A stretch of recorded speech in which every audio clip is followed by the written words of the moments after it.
Will the real Adar please stand up?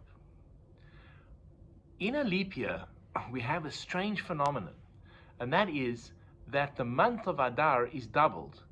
The reason for this is very simple. We have what is called the solar calendar, which is based on the sun and which is 365 and a quarter days.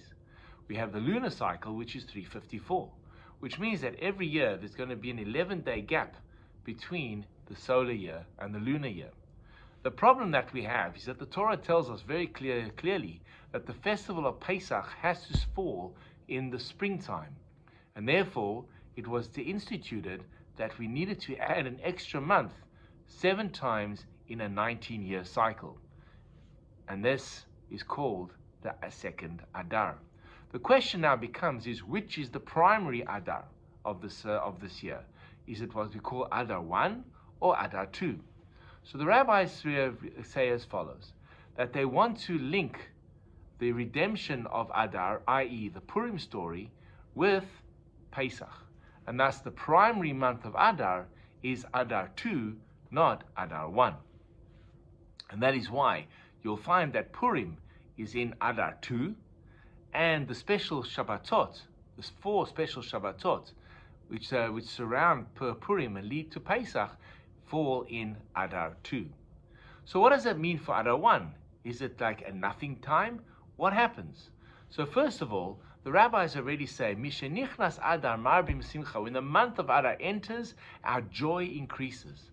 And since Adar 1 is part of the Adar experience, the joy already starts in this month. The 14th and the 15th of Adar 1 are called Purim Katan. Not real Purim as such, but small Purim, and therefore we have some many minor celebrations on this day. For example, we don't have some prayers called the supplication prayers, Tachanun are skipped out, and we have a bit more of a joyous celebration in our terms of our meals. Not to the same extent as Purim. There's no obligation to read Megillah, we don't give the charity, etc. But we do acknowledge this day of Purim Katan in Adar 1 versus Adar 2. There is, however, a major difference between the Sephardim and the Ashkenazim. And this relates to when to commemorate a yortzeit, the anniversary of the passing of a loved one. Sephardi tradition says, since Adar 2 is the main Adar, if someone passed during the month of Adar, we commemorate their passing on Adar 2, because that is the primary Adar. Ashkenazim say, no, if you have the opportunity to do a mitzvah, we do it now. And since Adar 2 is the one that is focused on Purim and the joys of Purim, let's use Adar 1 to commemorate a loved one. And therefore, Ashkenazi custom is to commemorate the yortzeit in Adar 1 rather than Adar 2.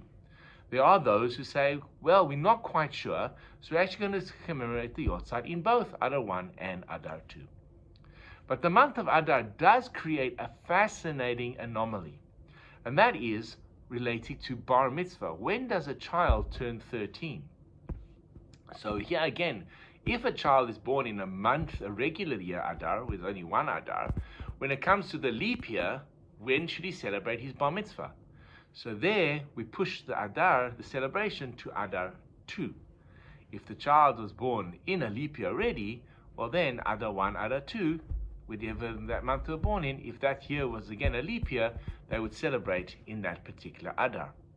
Where it becomes very interesting is what happens if you have a child that is born, let's say, on the 20th of Adar 1, and a second child who's born in the same year, but 3 weeks later, say the 10th of Adar 2.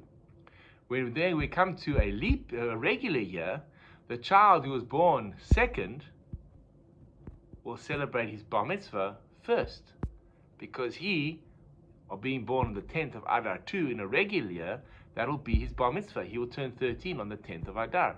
Whereas his friend, who was born 3 weeks earlier, but now it's Adar regular Adar, so it's Adar 20, he will celebrate his bar mitzvah 10 days later. So that's just a very fun and cool fact related to the months of Adar.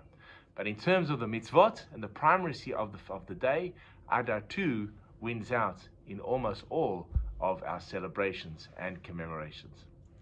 Now you know.